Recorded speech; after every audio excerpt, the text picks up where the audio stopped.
பீகார் மாநில முதலமைச்சராக மீண்டும் பதவியேற்ற இருக்கிறார் நிதிஷ்குமார். கூடுதல் விவரங்களை வழங்குவதற்காக செய்தியாளர் ராஜ்குமாரன் இணைந்திருக்கிறார். வணக்கம் ராஜகுமாரன், விவரங்களை பதிவு பண்ணலாம்.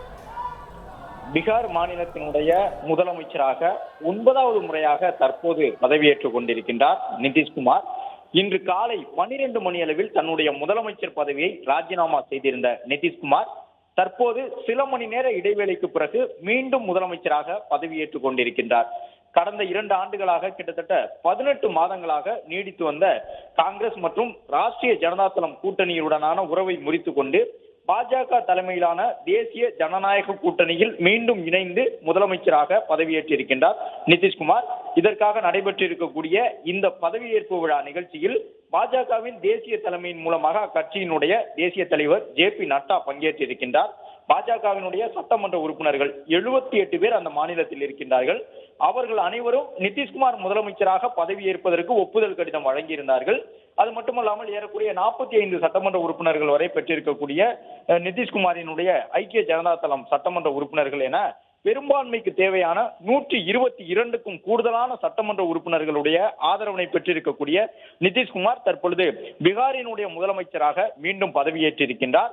பீகாரில் 2020ஆம் ஆண்டு நடைபெற்ற சட்டமன்ற தேர்தலின் பொழுது பாஜக தலைமையிலான கூட்டணியில் அங்கம் பெற்றிருந்த நிதிஷ்குமார் 2022ஆம் ஆண்டு முதல் காங்கிரஸ் மற்றும் ராஷ்டிரிய ஜனதாதளம் கட்சியுடன் இணைந்து ஆட்சி நடத்தி வந்தார். அந்த 18 மாத கால அரசு நிறைவடைந்து தற்பொழுது மீண்டும் ஒரு முறை கூட்டணி மாறி புதிய அரசை தோற்றுவித்திருக்கின்றார் நிதிஷ்குமார். பாஜக தேசிய தலைமைக்கு இது ஒரு மிக முக்கியத்துவம் வாய்ந்த செய்தியாக அவர்கள் தரப்பில் பார்க்கின்றார்கள்.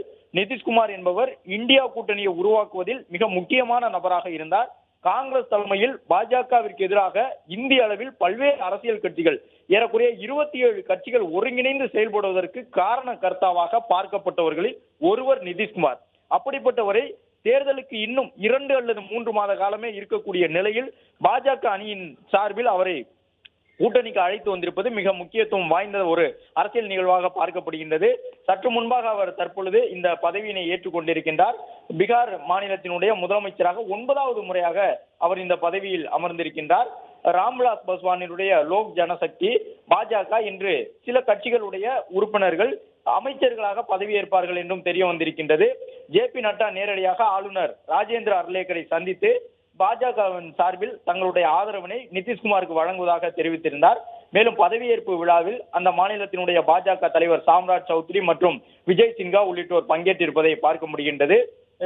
தற்பொழுது அவர் பதவியேற்றிருக்கக்கூடிய சூழ்நிலையில் இன்னும் ஒரு 2 மாதத்தில் நடைபெற இருக்கக்கூடிய நாடாளுமன்ற தேர்தலிலும் பீகார் மாநிலத்தில் தேசிய ஜனநாயக கூட்டணியின் சார்பில் போட்டியிடுவோம் என்கின்ற ஒரு அறிவுறுத்தலையும் நிதிஷ்குமார் வழங்கியிருந்தார்.